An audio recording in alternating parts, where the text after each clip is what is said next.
아멘. 오늘도 그리스도는 하나님 만나는 길이 되시고 그리스도는 죄와 저주에서 해방이 되시며 그리스도는 사단을 이기는 승리가 되시는 줄 믿습니다. 그 그리스도가 우리 안에 계십니다. 그 그리스도가 나의 주인이 되십니다. 그것을 보고 신앙생활이라고 합니다. 우리의 신앙생활은 여기서 이제 시작되는 거거든요. 그 다음에는 무엇이 필요할까요? 조금 이따가 말씀드리겠습니다만은 우리가 예수 그리스도를 주인으로 모셔서 구원받는 것은 단회적입니다. 그렇죠? 구원은 단회적인 것이에요. 그러나 구원 이후에 우리가 살아가면서 필요한 것이 성령 충만이거든요. 그 성령 충만은 어떻게 받는 겁니까? 주님이 계속 내 안에 주인이 되셔야 돼요. 그렇죠? 그래서 예수님을 주인으로 모시는 기도는 한 번으로 족한 것이 아니고 매일, 매 순간, 그리고 할 수 있다면 매 초마다. 할렐루야. 그래서 저는 요즘에 기도 24 계속 기도하고 있거든요. 전에도 말씀드린 것처럼 기도가 중간중간에 끊어질 수 있습니다. 그러면 그리스도는 하나님 만나는 길이십니다. 그리스도는 죄와 저주에서 해방이 되십니다. 그리스도는 사단을 이기는 승리가 되십니다. 그 주님이 내 안에 계십니다. 그 주님이 나의 주인이십니다. 이 고백을요 계속 하는 겁니다. 그냥.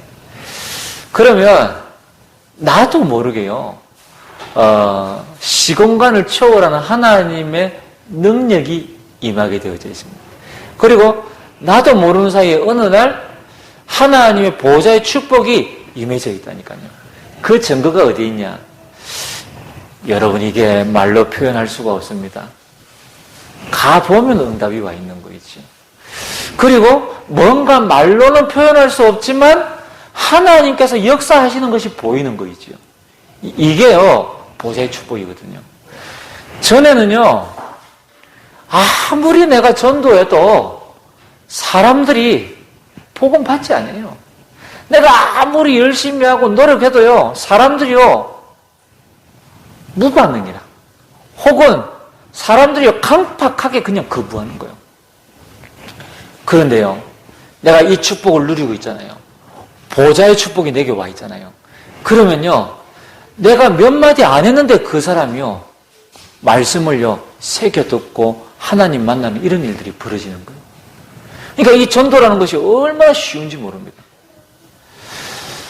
아직까지 전도가 어렵다 느껴지는 분들은 전도해야 되겠다 하지 마시고 보좌의 축복을 내가 누려야 되겠구나 생각하시면 됩니다. 그래서 여러분이 영적으로 먼저 힘을 얻고 그리고 나의 상태를 완전히 바꾸어서 응답이 올 수밖에 없는 그런 상태가 되어지면 증인이 되리라 그랬잖아요. 그럼 되어지는 응답이 오게 되어져 있습니다. 할렐루야.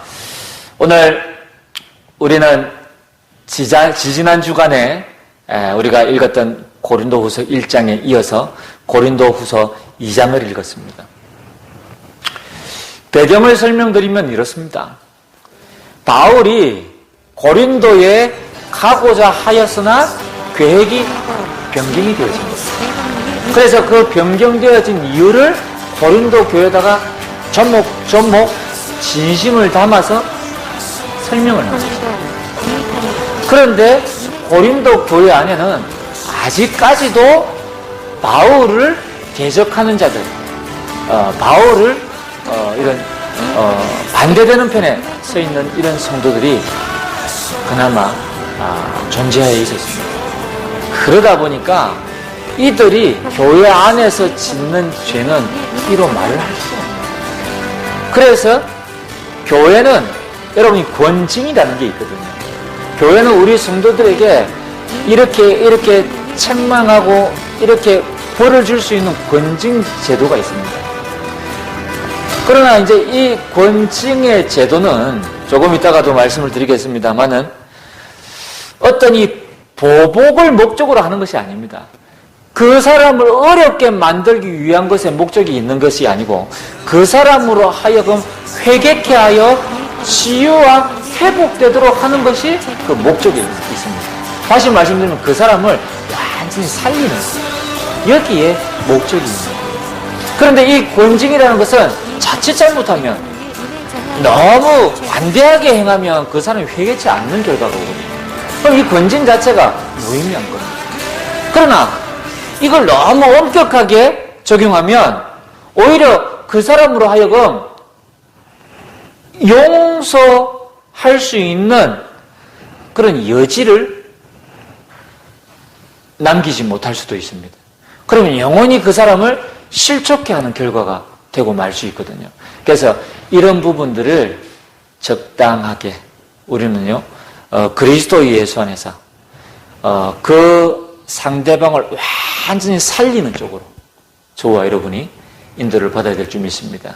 그래서 우리가 오늘 함께 나눌 말씀의 제목은 저와 여러분이 그 어떤 누구라도 그 사람을 용서하고도 이길 수 있는 힘이 있어야 될 줄 믿습니다. 할렐루야. 그렇죠. 왜 그렇습니까? 우리는 죽이는 사람이 아니고 우리는 살리는 사람이기 때문에 그렇습니다. 복음은 죽이는 것이 아니고 복음은 살리는 것이기 때문에 그렇습니다. 하나님의 관심은 징계를 내려서 죽이는 것이 아니고 하나님은 살리는데 그 목적이 있기 때문에 그렇습니다. 그래서 오늘 여기 서론해 보니까요, 한 시대에 복음을 전한 바울에게는 그를 따르는 일꾼들이 많이 있었습니다. 그럼에도 불구하고 다른 한쪽에서는 바울을 대적하는, 적대시하는 자들도 있었습니다. 오늘 본문의 바울은 고린도 교회를 향해 그를 대적하고 근심하게 한 자들을 용서하고 위로할 것을 주문하고 있습니다. 심지어 용서와 위로를 넘어서 주님의 사랑을 그들에게 나타내려 하였습니다. 오늘 말씀 속에서 그 이유를 찾으시고 모든 사람을 용서하고도 이길 힘을 얻으시기를 주님 이름으로 축복합니다. 여러분, 이게요, 사실은 우리 자신을 치유하는 길입니다. 그렇죠. 조금 이따가 말씀드리겠습니다. 뭐 어떤 의미에서 이렇게 말씀을 드리는지 조금 이따가 말씀드리겠습니다. 오늘 첫 번째는 뭐냐? 지난 주간에 우리 고린도후서 1장에서 본 것처럼요, 모든 성도는 모든 시간과 모든 장소에서 교회의 본질을 누려야 될 줄 믿습니다. 할렐루야. 이 교회의 본질이 뭐냐면요, 바로 예배입니다. 여러분, 이 교회는 예배를 위해서 교회당이 존재하는 겁니다. 제가 아는 목사님이 이 코로나가 오니까요, 예배를 더 이상 드릴 수 없게 되셨어요. 왠고하니까 그 건물 주인이, 이 주인이 어르신인데 이 북한 사람이에요. 이 북한 사람들은 굉장히 좀 강하잖아요. 그리고 또 생각이 우리하고 또 다르거든요. 우리 여기 한국 사람들하고 좀 다르거든요. 그리고 또 연세가 있으시다 보니까 굉장히 고지식한 거예요. 그러니까 자기 생각이 전부 다입니다. 분명히 교회가 입주해 있고 이 교회가 매월 이 어르신께 월세를 내고 있잖아요. 이 교회의 본질은 예배인데 이 코로나가 왔다고 해서 이 어르신이 이 목사님께 찾아와가지고 교회 예배 드리면 안 된다는 거예요. 절대 예배 드리지 말라는 거예요. 그러니까 이 목사님이 좀 황당한 거예요. 아니, 교회가 여기에 들어와 있는 이유는 예배 드리려고 들어와 있는 건데 예배 드리지 마. 그럼 여기에 있을 이유가 없잖아요. 그래서 제가 그 말씀을 하시길래 대뜸 저도 좀 철이 없어요. 아무 생각 없어요. 아니, 목사님, 그러면 교회가 예배 드리기 위해서 거기에 있는 건데 예배 드리지 말라는 말은 나가라는 소리인데 옮겨야죠. 그랬거든요. 그랬더니 이 목사님이 제 이야기를 듣더니 옮겨야 되겠네요. 그러시더라고요. 그러고 나서 이렇게 기도하시더니 하나님이 좋은 장소에 좋은 교회를 허락해 주셨어요. 그러고 나서 이제 이 어르신께 찾아가서 어르신 예배를 드리지 말라고 하셔서 우리가 교회를 더 이상 여기서 할 수가 없고 우리 교회가 옮겨가야 되겠습니다. 그랬더니 이분이 대답해요. 그러면 계약 기간이 남았으니까 그 기간까지 돈을 못 준다. 이게 말이 됩니까? 그러니까 이 목사님이 너무 화가 났지만 그래도 일단은 그 돈을 떼인다 할지라도 우리 교회는 가야 돼요. 그래서 이제 교회를 옮기기로 결정을 하고 교회를 이사를 했습니다. 그리고 이제 마지막 짐을 가지고 나오는데 하나님이 역사하셨겠죠. 이 어르신이요, 마음이 싹 바뀌셔가지고 돈을 고스란히 다 내어주셨어요. 감사하게. 제가 무슨 말씀을 드리려고 이런 많은 이야기를 꺼냈습니까? 교회의 본질은 예배입니다. 그렇죠. 그래서 우리 성도님들이 모든 시간, 모든 장소, 그 무엇에도 구애받지 마시고요. 내가 있는 모든 곳에서 예배 드립니다. 지난 주간에 오후 예배 드릴 때 우리 본부 오후 예배 목사님 뭐라고 간증하셨는지 기억나십니까? 영원히 여호와를 찬양하라 그랬잖아요. 오후 메시지 제목이거든요. 근데 그 말씀 쭉 하시면서 저는 참 이 말씀이 은혜된다. 말씀이 너무 정리가 잘 됐다. 이렇게 저는 깨달았거든요. 근데 이 말씀을요 들으면서요 제 귀에 스쳐 지나가는 한마디 가운데 정말로 제가 언약처럼 딱 붙잡을 말씀이었어요. 뭐라고 말씀하셨나요? 초창기 때 바쁘게 사역하러 다니셨어요. 정시 예배를 드리는데 시간이 없습니다. 차에서 정시 예배를 드리는데 정시 예배 드릴 때 찬송이 굉장히 중요하다라는 말을 하셨거든요. 저는 그 말씀을 들으면서 저분이 차에서도 홀로 정시 예배를 드렸구나. 사실 제가 지난 주간에 시간이 없어가지고 차에서 홀로 정시 예배를 드렸거든요. 그리고 조금 또 약속된 시간이 남아서 이제 혼자서 꼭 이렇게 공원을 갔다가 1시간 동안 막 걸으면서 또 막 24기도 막 하는 겁니다. 그러니까 얼마나 행복한지요. 그러니까 저는요, 그 순간요, 그래, 나에게는 시간, 장소 아무것도 문제되지 않아. 정시 예배 차에서 하면 돼.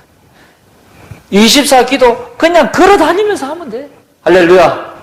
그러니까요, 아무 문제 없어요. 그러니까 우리 성도님들이요, 딱 결단하시기 바랍니다. 나는 어떤 일이 있어도 정시 예배를 드려야 되겠다. 나는 어떤 일이 있어도 24 해야 되겠다. 이게 저와 여러분이 사는 길입니다. 오늘 첫 번째 뭐냐? 모든 성도는 모든 시간과 모든 장소에서 교회의 본질을 누려야 된다 그랬는데요. 첫 번째가 뭐냐? 모든 것에서 예수 그리스도를 오직으로 섬기면 됩니다. 그렇죠? 왜 그렇습니까? 지난 주간에 우리가 말씀 나눴잖아요. 고린도후서 1장 20절에 보니까 하나님의 모든 약속은 예수 그리스도를 통하여 성취가 되어졌습니다. 다시 말씀드려서 예수 그리스도께서는 하나님의 약속의 본이 되셨습니다. 그 말은 뭐냐? 하나님의 약속의 본질이시다. 그 말입니다. 그렇죠. 그러면 성도는 저와 여러분 어떻게 하면 되겠습니까? 하나님의 약속의 본질을 붙잡으면 되는 겁니다. 그렇죠. 그 본질이 뭐다? 예수 그리스도다. 우리가 이 하나님의 약속의 본질을 붙잡을 때에 보좌의 축복이 임하는 줄 믿습니다. 시공간을 초월하는 응답이 임하게 될 줄 믿습니다. 그리스도의 빛이 비춰질 줄 믿습니다. 그렇지요. 그럼 어떤 문제가 와도 염려치 않습니다. 두렵지 않습니다. 왜? 우리는 든든한 영적인 배경이 있기 때문에. 그렇죠. 두렵거나 염려가 되거나 고민하는 이유는 무엇 때문에 그렇습니까? 내가 힘이 없기 때문에. 이 문제를, 이 사건을 감당할 수 있는 힘이 내게는 없기 때문에 염려스러운 겁니다. 두려운 겁니다. 그렇죠. 그러나 우리가 힘이 있다면 그것은 어떤 것도 문제되지 않습니다. 왜? 하나님 앞에 기도하면 되니까. 하나님의 예배드려서 응답받으면 되니까. 그렇죠. 제가 말씀드렸잖아요. 우리가 내 상태가 나중심이었을 때는요, 내가 뭔가를 해야 되는 거예요. 그런데 나의 상태가 나중심이 아니라 하나님이 나의 주인이 되시면요, 내가 하지 않아도 되는 겁니다. 하나님의 인도만 받으면 돼요. 도구로서 쓰임만 받으면 된다니까요. 그러면 일은 하나님이 다 해가시는 겁니다. 아무것도 염려할 것이 없습니다. 그래서 오늘 두 번째가 뭐냐? 모든 성도는 모든 시간과 모든 장소에서 교회의 본질을 누리라 그랬는데 두 번째가요. 하나님은 예수 그리스도 안에 있는 자에게 기름을 부으셨습니다. 할렐루야. 기름을 부었다는 무슨 이야기입니까? 성령 충만을 이야기합니다. 성령으로 역사하신다는 이야기죠. 그래서 고린도후서 1장 21절에 보니까 성령의 내주, 성령의 내주라는 말은 무슨 이야기죠? 하나님이 나와 함께 하신다. 이걸 보고 성령의 내주라고 하는 겁니다. 내가 가는 현장에 함께하고 계시고, 그리고 우리 가정에도 함께하고 계시고, 심지어 내 안에 함께하고 계시는 것입니다. 그래서 어느 누구도 외롭지 않습니다, 여러분. 우리가 지금 이 사회가 굉장히 발전이 되어졌잖아요. 그리고 SNS가 발전이 되다 보니까 여러분 가족들이 한자리에 모여 있어도요 대부분 이거 하고 있습니다. 휴대폰 들고 이거 하고 있다니까요. 가족이 한자리에 모여 있는데 서로 얼굴 보기 힘들어요. 같이 앉아 있어도. 심지어 지하철에 가보면요 사람들요 앉아가지고 자꾸 이거 하고 있습니다. 뭘 그렇게 열심히 하고 있는지. 무슨 이야기인지 아십니까? SNS를 통해서 뭔가를 정보를 공유하고 어떤 이 가상세계에서 함께 하는 것 같지만 그 속에 사람들은요 외로운 거예요. 왜? SNS를 보고 있다는 것뿐이지 사실은 자기는 혼자거든요. 그러니까요 사람들은요 굉장히 외롭습니다. 굉장히 어렵습니다. 굉장히 힘듭니다. 왜 그렇습니까? 하나님이 함께하지 않으면요 그 문제를 절대로 해결할 수 없습니다. 전에 양산에서 어떤 사장님을 만났는데요. 이분을 보니까 자기가 이렇게 사업을 하고 이러는데요 잘 안 돼요. 그래서 제가 그분에게 쭉 대화를 하던 중에 그분 상태를 읽었습니다. 그러면서 제가 그 사장님께 대뜸거렸다니까요. 사장님은 굉장히 외로운 것 같습니다. 그랬거든요. 그랬더니 선생님 어떻게 아셨습니까? 그러는 거예요.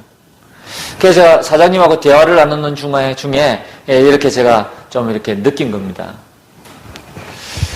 그러면서 제가 그랬습니다. 그런데 사장님과 대화를 나누다 보니까 사장님만 외로운 게 아닙니다. 사장님만 외로운 게 아니고 사장님 사모님도 굉장히 외롭습니다.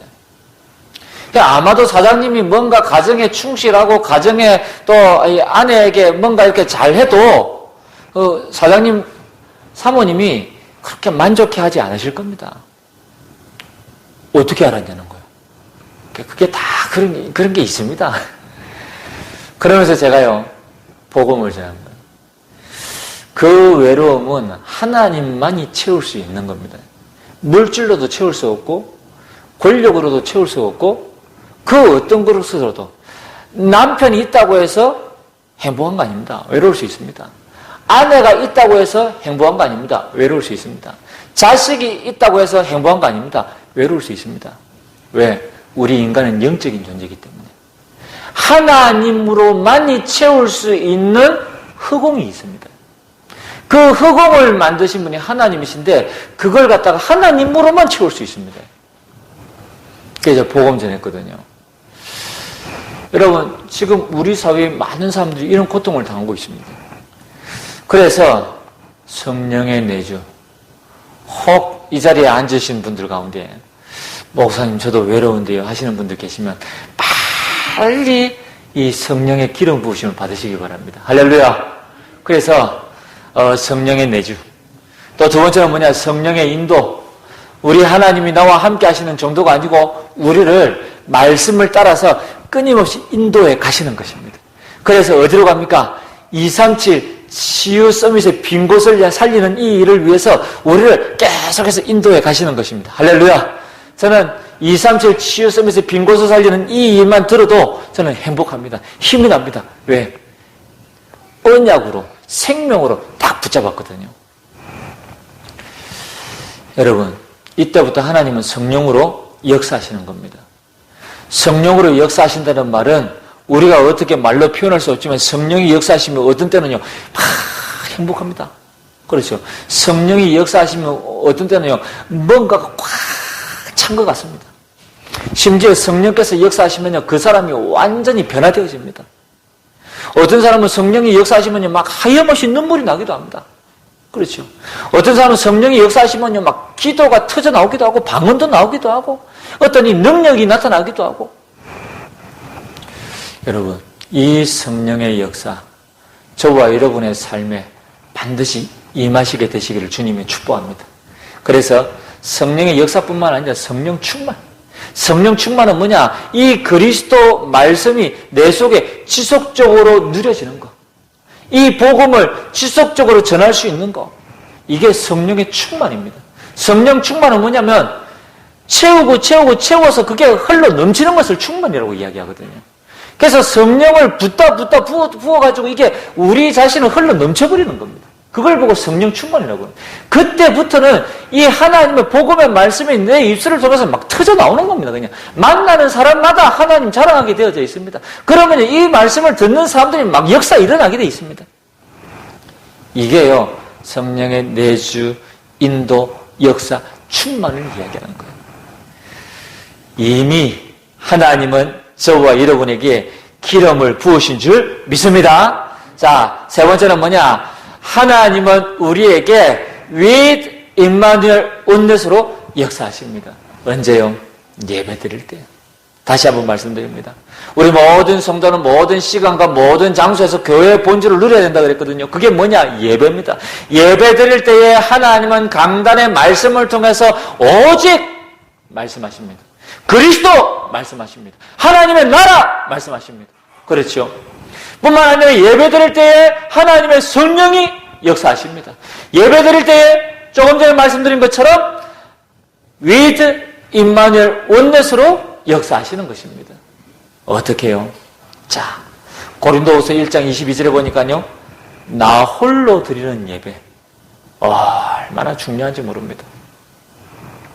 하나님은 저와 여러분을 통해서 이 예배를 받기를 원하시는 거예요. 우리가 공예배도 드릴 수 있습니다만은 정작 하나님이 여러분 한 사람 한 사람에게 요구하시는 것은 나 홀로 드리는 이 예배. 하나님이요, 얼마나 원하시는지. 반대로 사단은 얼마나 이것을 방해하는지 모릅니다. 지난 주간에 제가 정말 신기한 경험을 했다니까요. 제가 지금 몇 주째 하루에 3번씩 정시 예배를 계속 드리고 은혜를 어마어마하게 받고 있는데, 지난 주간에 수요일, 목요일 정도 된 것 같아요. 왠지 나도 모르게 예배를 드려야 되겠는데 자꾸만 시간을 자꾸 이렇게 딜레이하고 자꾸 이렇게 내 스스로가 뭔가 모르게 이 정시 예배를 거부하는 그런 느낌이 있죠. 그러면서 제가 왜 이러지? 이게 사단의 역사구나. 나를 속이는 거구나. 얼른 앉아가지고 전능하사 천지를 만드신 하나님 아버지를 내가 믿사오며. 제가 정시 예배 드릴 때 신앙 고백을 먼저 하거든요. 사도신경으로 신앙 고백을 먼저 합니다.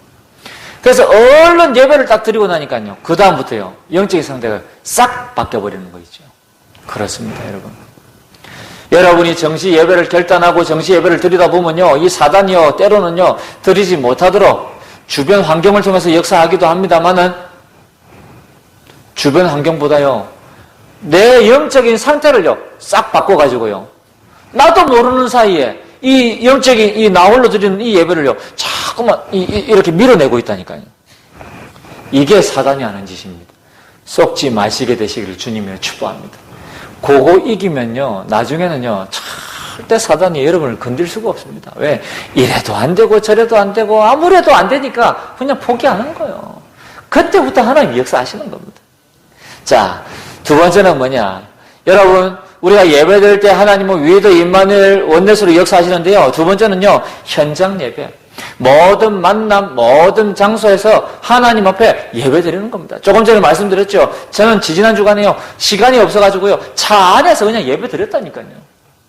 차 안에서 신앙 고백하고 찬송가 펼쳐놓고 찬송 부르고 하나님 성경 말씀 펴놓고 성경 읽고 예배 드리는 겁니다. 아무 상관없습니다. 왜? 하나님은 그곳에서도 예배를 받으시기 때문에. 그렇죠. 뿐만 아니라 우리가 교회에서 드리는 공예배, 이 또한 하나님께 드리는 예배입니다. 그래서 나홀로 드리는 이 정시 예배가 살아나면요, 공예배도 같이 살게 되고. 제가 요즘에는 예배를 드리는데요, 옛날에 예배를 드리던 그 말씀을 받던 그 수준이 아니고요, 이제는요, 이 말씀을 더 깊이 받는 거예요. 더 깊이 깨달아지고 더 깊이 발견되었어요. 얼마나 감사합니까? 그리고 그때 들었던 그 말씀이 자꾸 기억나고 생각나고. 여러분, 나홀로 드리는 정시 예배, 이거 결단하시면 모든 게 변합니다. 네 번째는 뭐냐? 예배 이후의 모임. 다시 말씀드려서 나중에 말씀드리겠습니다.만 이래도 안 되고 저래도 안 되면 나중에는요, 아예 팀을 묶는 겁니다. 그래서 같이 예배를 드리는 겁니다. 그렇죠. 그래서 예배 이후의 모임, 이런 어떤 정시 예배를요 따로 가지는 거예요. 그러면요 하나님께서 축복하실 수밖에 없습니다. 위드 임마누엘 원내서 이것은요 당연한 것입니다. 그래서 저는 우리 성도님들이 정말로 모든 현장에서 예배, 그래서 오직 그리스도, 오직 성령 충만, 오직 위드 임마누엘 원내서 되시기를 주님 이름으로 축복합니다. 오늘 두 번째는 뭐냐? 자, 모든 사람을 수용, 초월, 용서하고도 이길 힘이 있어야 된다고 그랬습니다. 본문에 보니까요, 6절에 이런 내용이 나옵니다. 이러한 사람은 많은 사람에게서 벌 받는 것이 마땅하도다 그러죠. 다시 말씀드리면 이러한 사람은 이미 많은 비난을 받았기 때문에 용서하라는 거예요. 자, 여러분, 이런 사람들의 상태가 어떤 상태입니까?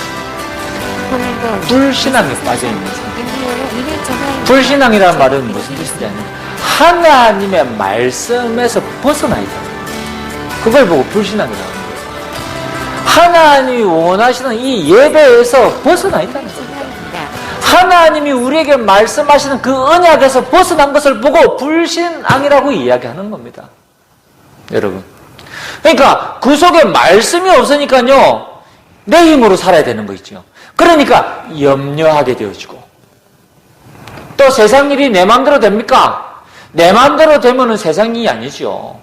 그러니까 세상 일은 내 마음대로 안 되니까요 결국 어떻습니까? 상처받고, 내가 어떤 일을 당했는데 이게요 하나님이 허락하신 일이라고 깨달아지면 그게 도리어 감사가 되거든요. 그런데 하나님의 계획이 깨달아지지 않으면 이게 상처로 남게 되거든요. 그러니까요 불신앙으로 말미암아 이미 하나님의 말씀에서 벗어나죠. 그러면 내 힘으로 살려고 하니까 염려하게 되죠. 그러니까 내 뜻대로 하니까 안 되니까 상처받지요. 결국은 모든 어떤 이 사건, 모든 사람 무슨 눈으로 봅니까? 비교의식을. 비교의식을 가지고 본다는 말은 피해의식을 이미 가지고 있다는 거예요. 왜? 그동안 내가 어려운 과정을 겪어왔습니다. 그 피해의식을 가지고 다른 사람 보니까 비교가 되는 겁니다. 그렇죠. 저 사람은 잘 되는데 나는 왜 안 돼? 자, 이게 이런 사람의 상태입니다. 그러면 그 사람의 생각은 어떻겠습니까? 오로지 내 생각. 다시 말씀드려서 창세기 3장에 납니다. 그리고 사람 생각. 사람 생각은 뭡니까? 창세기 6장에. 그렇죠. 사람들이 막 사람 생각을 하잖아요. 그러면서 세상 생각. 세상 생각은 무엇입니까? 나의 미래, 나의 성공. 창세기 11장에 바벨탑 사건 아닙니까? 내 생각, 사람 생각, 세상 생각. 이것으로 가득 차 있습니다. 그러니까 마음은 이미 병든 상태입니다. 여러분, 이 정도 되면. 그러니까 늘 감사가 없고요. 불평이라는 말은 무슨 이야기입니까? 안 입을 자에 마음에 평안이 없다는 소리 아닙니까? 그렇죠. 그러니까 혈기, 분노 이런 것들을 안고 살아가는 겁니다. 조그만 일에도 그냥 막 폭발하는 겁니다. 그러면서요, 원망은 뭡니까? 모든 원인은 내가 아니야. 모든 원인은 다른 사람에게 있는 거야. 모든 원인은 세상에 있는 거야. 그렇죠. 자기는 빼놓고 이런 상태가 되는 겁니다. 이 모든 걸 종합하면 어떤 상태지요? 영적 무지한 상태, 영적 무능한 상태, 영적으로 실패한 상태입니다. 맞습니까? 저는요, 말씀을 묵상하던 중에 하나님이 이렇게 깨닫게 하셨어요. 그래서 이런 사람들을 이런 상태에 있다라는 것을 이해를 해야 되겠구나. 제가 요즘 호스피스 교육을 받고 있습니다. 아니, 목사님 무슨 호스피스 교육을 받고 있습니까? 제가 호스피스 하려고 받고 있는 게 아니고 호스피스 사역을 이해를 해야 되니까. 예. 그래서 이 공부를 하고 있는데요. 정말 아직까지 배울 것이 많구나라는 게 느껴지는 것이요. 저는 목회자잖아요. 그런데 물론 그것을 깨닫게 하신 것도 하나님의 시간표입니다만 이 호스피스 공부를 해보니까요. 철저하게 그 환자의 입장에서 생각을 하는 거예요. 물론 서비스업이다 보니까. 그래서 그 사람이 어떤 말기 암 환자 같은 경우에 어떤 자기가 처해 있는 그런 환경을 받아들일 수 있도록 돕는 조력자 역할을 하는 거죠. 그러면서 어떤 죽음이라는 것을 담담하게 받아들일 수 있는 이제 이런 어떤 공부를 이렇게 쭉 하는데 제가 뭘 느꼈냐면요. 내가 만약에 이 공부를 하지 않았더라면 내가 상대방 입장에서 생각한다는 것을 다시 한번 생각해 볼 수 있었겠냐. 그래서 어떤 의미에서 이런 어떤 교육을 통해서 정말로 불신자들을 다시 한번 또 이해하고 그래도 우리 성도님들 가운데 문제 있는 분들, 이런 분들을 또 이해하고 예, 그런 분들 입장에서 다시 한번 살피고 이해하고 도울 수 있는 그런 의미 있는 교육이다. 이런 생각이 드니까요. 참 내가 이 교육을 신청하길 잘했다. 이런 생각이 들고요. 너무 감사한 거 있죠. 여러분 그렇습니다. 자, 두 번째는 뭡니까? 모든 사람을 수용하고 초월하고 용서하고도 이길 힘이 있어야 된다 그랬는데요. 자, 두 번째는요. 7절에 보니까 이런 내용이 있습니다. 그런즉 너희는 차라리 그를 용서하고 위로할 것이니 그가 너무 많은 근심에 잠길까 두려워하노라 그랬죠. 앞서 말씀드렸던 내용이죠. 그가 너무 많은 근심에 잡히지 않도록 하기 위해서 그를 용서하라는 거예요. 이건 뭘 의미합니까? 그 사람을 주님의 사랑으로 완전히 살려버려라. 할렐루야. 그래서 죄는 묻지 말고 아예 살려버려라. 그리스도로 그 사람을 살려버려라. 맞습니까? 우리는 우리 교회 안에 들어오는 모든 사람들을 살리는 교회가 되어지고 우리 성도님들 되시기를 주님으로 축복합니다. 그래서 대부분 사람들이 또 대부분의 교회가 문제가 딱 터지면요. 당장 어디로 돌아갑니까? 복음으로 돌아갑니까? 아니요. 율법으로 돌아가 버리잖아요. 그러면서 그 사람의 잘잘못을 따지고 교회가 어떻게 해야 되겠다? 이런 의견을 내놓잖아요. 그러나 우리는 어떻습니까? 그 사람의 잘잘못을 따지기 이전에 주님은 이렇게 말씀하시죠. 너희 눈에 있는 들보를 먼저 보라 그랬습니다. 그렇죠? 우리 주님 뭐라고 그러셨습니까? 죄 있는 자가 돌로 먼저 치라고 그랬습니다. 의미 있는 이야기지요. 그 말은 무슨 이야기입니까? 너희도 죄가 있다 그 이야기입니까? 아니요. 그 말은 주님의 사랑으로 살리라는 이야기입니다. 그렇죠? 자, 그래서 오늘 여기 있는 것처럼요. 교회의 권징은 치유와 회복을 목적으로 하고 있습니다. 그렇습니다, 여러분. 그래서 권징을 너무 관대하게 하면요. 회개치 않는 경우가 일어나고 권징을 너무 엄격하게 시행하면 용서의 여지를 없어버리기 때문에 우리는 엄히 책망한 후에 실족지 않도록 위로하고 용서하고 또 사랑을 나타내야 될 줄 믿습니다. 제가 어릴 때부터 우리 아이들에게 이렇게 해왔습니다.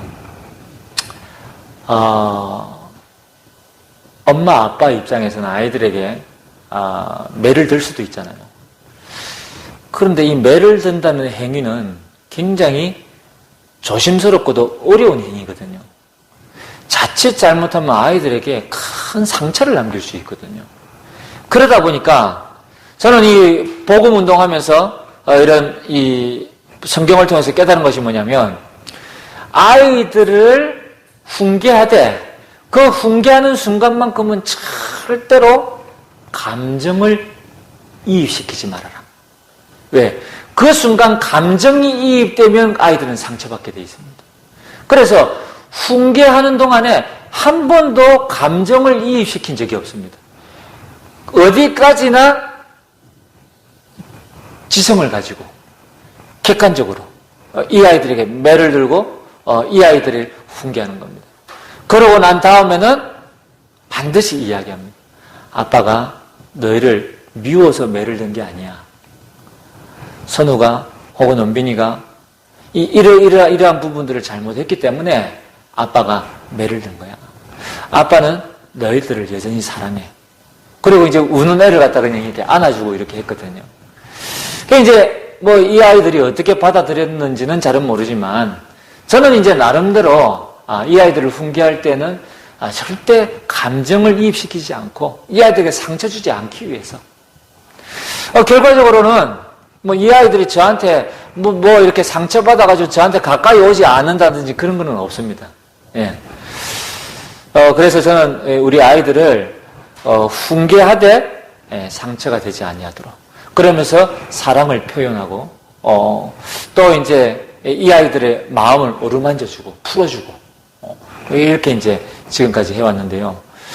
앞으로도 마찬가지입니다. 앞으로도 그리스도 예수 안에서. 저는 바라는 것이 있다면 이 아이들과 조금 더 깊은 대화, 그러면서 이 언약이 전달되어지고 세계복음화가 전달되어지고 이 아이들이 영적 서밋, 기능 서밋, 문화 서밋으로 자라날 수 있도록 그걸 이제 두고 계속해서 기도하는 거죠. 그래서 교회도 마찬가지고 모든 사람도 마찬가지입니다.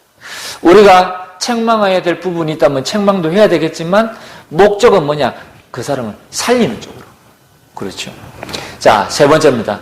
그래서 세 번째는 보니까요. 오늘 본문에 11절에 바울은 이야기하고 있습니다. 이는 우리로 사탄에게 속지 않게 하려 함이라. 그러면서 우리는 그 계책을 이 말은 사단의 계책을 이야기합니다. 사단의 계책을 알지 못하는 바가 아니로라. 다시 말씀드려서 영적인 세계를 모르는 게 아니라는 겁니다. 그렇죠. 그래서 저들이 비록 바울을 대적하였으나 그것은 저들이 아니요 저들 배후에 역사하는 사단의 짓이라는 것을 바울은 알고 있다는 겁니다. 할렐루야. 그래서 우리는 모든 사람을 수용, 초월, 용서하고도 이길 힘이 있어야 될 줄 믿습니다. 자, 그래서 이 사단은요 지금도 마찬가지입니다. 우리를 유혹합니다. 어떻게 해요? 나라는 것을 유혹하지요. 그리고 나의 것 유혹합니다. 사람들이 내 것 얼마나 좋아합니까? 그러면서 나의 미래 이거 가지고 유혹합니다. 자, 그러나 오늘 여기에 보니까요 지금 일어나는 문제를 알되 문제 속에 빠지지 말아야 된다. 그렇지요. 우리가 문제까지 모른다면 그건 무지한 거거든요. 문제는 알되 그 문제 속에 빠지지 말아야 된다. 그 말은 무슨 이야기입니까? 문제를 알되 그 문제를 통해서 언약을 붙잡는 겁니다. 그리스도를 붙잡는 겁니다. 할렐루야. 그래서 모든 문제를 축복으로 만드는 거지요. 뿐만 아니라 실패한 것을 이렇게 세우면 더 큰 응답을 누리게 될 줄 믿습니다. 그렇죠? 반드시 실패를 기회로 만들어야 될 줄 믿습니다. 저도 지금까지 살아오면서요 많은 어려움과 실패를 거듭한 경험이 있거든요. 그런데 실패가 왔다고 해서 그때마다 낙심하고 주저앉아 있지 않았습니다. 저는 실패가 올 때마다 다시 한번 그리스도 붙잡고 또 일어서고 또 일어섰습니다. 그때마다 하나님은 힘과 능력을 주셨고, 그때마다 하나님은 많은 제자들을 붙이시고, 그때마다 하나님은 제가 하는 그 사역을 부흥케 하셨습니다. 앞으로도 마찬가지입니다. 하나님이 그렇게 하실 줄 믿습니다. 그래서 우리는요, 모든 사람을 수용, 초월, 용서하고 이길 힘이 있어야 된다. 이 말은 무슨 이야기입니까? 이미 앞에서 말씀드린 첫 번째 대지에서 우리는 힘을 얻어버린 겁니다. 그게 뭐죠? 예배입니다. 예배 속에서 이미 힘을 얻었기 때문에 우리는 모든 사람 수용하고 초월하고 용서하고 사랑할 수 있습니까? 없습니까? 있습니다. 그렇죠. 마지막 세 번째입니다. 저와 여러분의 인생이 이제는 하나님의 절대 언약 앞에 서게 되시기를 주님 이름으로 축복합니다. 여러분, 하나님의 시대적 언약을 생명처럼 붙잡아야 될 줄 믿습니다. 그래야 그때부터 하나님이 역사하신다니까요. 여러분이 이 예배 말씀을 듣고 은혜 받고 한 귀로 듣고 한 귀로 흘려버렸잖아요. 아유, 이번 주간 오늘 예배 은혜 많이 받았네 하고 그냥 돌아갑니다. 그러면요, 그 은혜 받고 그 난 것으로 그냥 끝나는 겁니다. 그런데요, 하나님이 주신 이 말씀을 생명처럼, 이 언약을 생명처럼 딱 붙잡았잖아요. 그러면요, 하나님은요, 그 말씀을 이루시기 위해서 역사하십니다. 그 말씀을 성취해 가시는데 그 성취해 가는 중심이 누가 서 있게 만드냐? 저와 여러분이 서 있게 만드시는 거예요. 그렇죠? 자, 우리는 무엇을 생명처럼 붙잡아야 되겠습니까? 237 나라 5천 종족은 이 시대에 하나님이 주신 언약입니다. 그래서 저는 여러분은 잘 모릅니다. 그러나 저는 개인적으로 237 나라 5천 종족을 생명으로 붙잡았습니다. 뿐만 아니라 2021년도 우리 원단의 메시지 237 치유 서밋의 빈 곳의 현장을 마음에 아예 담았습니다. 마음에 담은 정도가 아니고 기도에 담았습니다. 그래서 저는 계속 기도합니다. 하나님, 우리 조한복음교회가 237 치유 서밋의 빈 곳을 살리는 교회가 되게 하옵소서. 기도와 말씀 사역에 힘쓰는 교회가 되게 하옵소서. 미션을 붙잡고 미래를 준비하는 교회가 되게 하옵소서. 왜 그렇습니까? 앞으로는 언택트 시대입니다. 언택트 시대라는 말은 비대면으로 모든 서비스를 제공하고 제공받는 시대를 이야기합니다. 그 말은 교회가 또 다른 시스템을 준비해야지만이 앞으로 미래의 이 복음을 땅끝까지 전거할 수 있다, 그 말입니다. 그렇죠. 여러분, 그래서 우리는 이 시대의 영적인 파수꾼이요, 영적인 의사요, 영적인 대사로 부름받은 줄 믿습니다. 우리는 이 언약의 말씀을 딱 붙잡고 여기에 도전하는 것입니다. 그렇죠. 여러분, 반드시 붙잡은 언약을 실천하시기 바랍니다. 그래서 실천하는 방법은 여러 가지가 있습니다. 첫 번째는요, 내가 모든 공예배를 회복해야 되겠다. 이것도 실천의 방법 중에 하나입니다. 그리고 아니면 내가 성경을 읽어야 되겠다. 내가 성경을 필사해야 되겠다. 혹은 말씀을 묵상해야 되겠다. 아니면 성구를 암송해야 되겠다. 여러분, 이게요, 말씀을 실천할 수 있는 하나의 방법 중에 예로 제가 지금 제시하는 거거든요. 뿐만 아니라 정시 예배, 정시 기도, 이것도 안 되면 모임을 만들어서, 팀을 만들어서 합심 기도, 여러 가지가 있습니다, 여러분. 뿐만 아니라 전도 대상자 명단을 작성한다든지, 아니면 전도 자료를 전달하고 실천한다든지. 여러분, 우리가 이 말씀을 언약으로 붙잡고 실천할 수 있는 방법은 여러 가지가 있다니까요. 그 여러 가지 방법 중에 한 가지만 붙잡고 실천하셔도 여러분, 결국은요, 24, 25 영혼, 이 응답 속으로 들어가시게 될 줄 믿습니다. 그래서 여러분, 갈등하지 마시고요, 말씀은 반드시 구체적으로 실천해야 될 것이 나와야 됩니다. 자, 그래서 마지막으로 언약 붙잡은 한 사람을 통해서 하나님은 한 시대를 역사하셨습니다. 어떤 것을 이야기합니까? 모세가요, 그냥 이스라엘을 출애굽하는 이 일에 쓰임받은 것이 아닙니다. 모세가 있기 이전에는 모세의 어머니 요게벳이 있었습니다. 그렇죠. 이 요게벳이 모세가 태어났을 때에 이 아이의 아름다움을 봤다고 그랬거든요. 그러면서 이 아이를 갖다가 살리기 위해서 며칠 동안 젖을 물리고 숨기고 있다가 그래도 나중에는 안 되니까 바로왕의 딸이 목욕하는 것을 보고 계획적으로 이 아이를 바구니에 담아서 그 강가에다가 이 아이를 갖다가 흘려보냈다니까요. 이 모든 것이요, 굉장한 모세를 살리기 위한 계획된 행동이었거든요. 그러니까 이 요게벳이라는 이 모세의 어머니 때문에 이 모세라는 인물이 있었던 것입니다. 결국은 이 모세를 하나님은 들어서 사용하셔서 출애굽하게 되어지는 이런 기적을 일으켜내셨지요. 뿐만 아니라 사무엘도 마찬가지입니다. 여러분, 한나가 기도하는데 처음에는 뭐라고 기도했습니까? 하나님, 나에게도 아들을 주십시오. 다른 사람은 아들을 다 있는데 왜 나는 아들이 없습니까? 하나님, 내게 아들을 주십시오 그랬습니다. 그런데 기도하다 보니까 무엇을 발견하게 되어졌습니까? 아, 이 시대에 아들이 중요한 것이 아니고 나실인이었구나. 그걸 발견하게 되어진 겁니다. 그래서 나실인이라는 이 언약을 붙잡은 한나가 기도해서 낳은 아들이 사무엘이거든요. 사무엘도 중요하지만 사실은 이 한나가 더 중요합니다. 그렇죠. 우리가 잘 알고 있는 다윗도 중요하지만 다윗 이전에 다윗에게 정표를 받아오라고 했던 이 이새가 더 중요합니다. 그렇죠.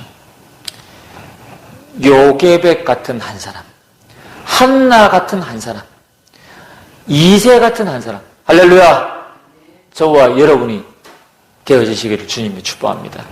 그래서요, 여러분, 내 생각 아닙니다. 사람 생각 아니라니까요.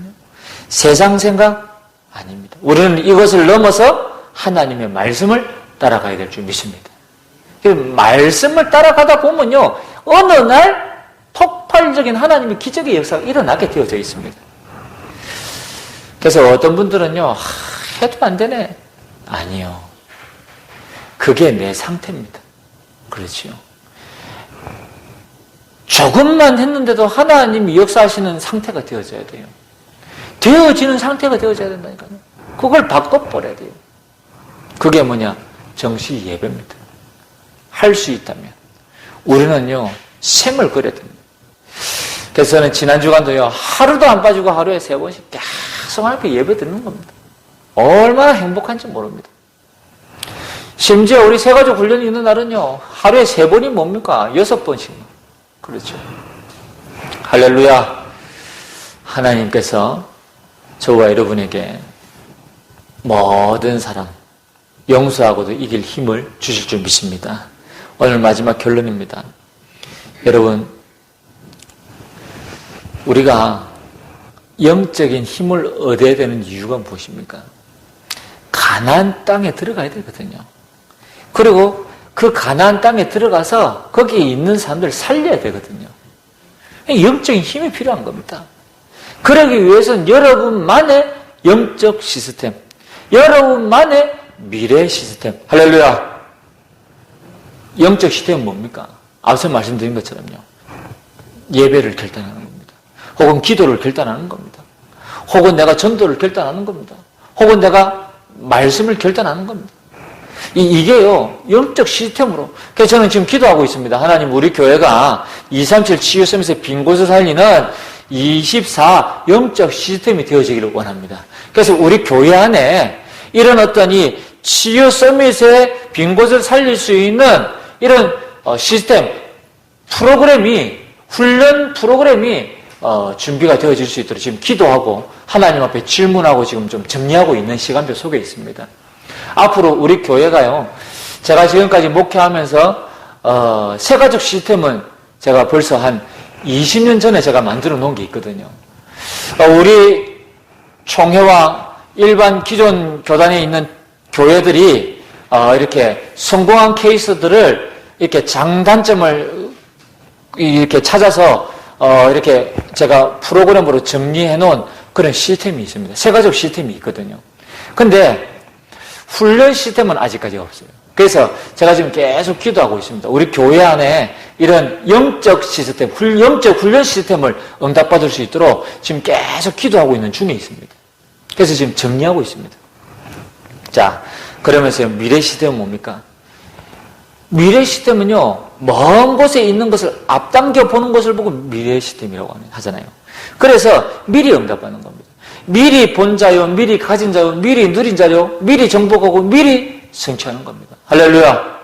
그래서 이것을 조금 어렵습니다만은 시스템으로 만들어 보자는 거죠. 그래서 여러분이 이런 영적인 힘을 얻으시기를 바라겠고요. 두 번째는 뭐냐? 여러분, 이 땅에 모든 사람이 어렵습니다. 나만 어려운 게 아닙니다. 나만 어렵다라고 생각하는 사람은 실수하고 있는 겁니다. 나만 어려운 것이 아니고 이 땅에 있는 모든 사람이 어렵습니다. 그러니까 이제 종류는 다 다릅니다. 큰 개는 큰 개대로 어렵고 작은 개는 작은 개대로 어렵고 그게 어떤 이 깊이가 달라서 그렇지 수준이 달라서 그렇지 모든 사람이 어렵습니다. 자, 그러면 어려움이 왔을 때 어떻게 되겠습니까? 앞서 말씀드렸죠. 언약을 붙잡는 겁니다. 하나님의 말씀을 붙잡는 겁니다. 그러면 이때부터 평안함이 옵니다.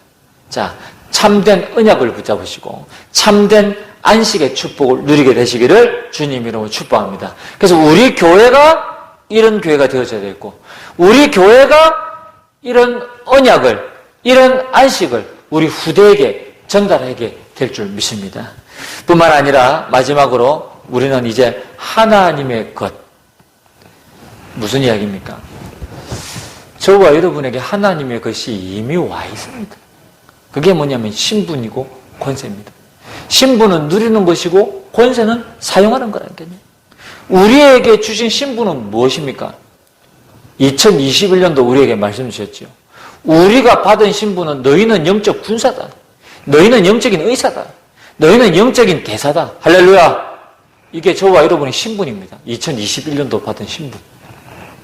자, 그럼 권세는 무엇입니까? 흑암을 결박하는 것입니다. 문화를 변화시키는 것입니다. 뿐만 아니라 우리 후대에게 이 언약을 전달하는 것입니다. 이게 권세입니다. 그래서 신분을 누리고 권세를 사용하시면서 여러분이 승리하게 되시기를 주님 이름으로 축복합니다. 우리 오늘 받은 말씀 붙잡고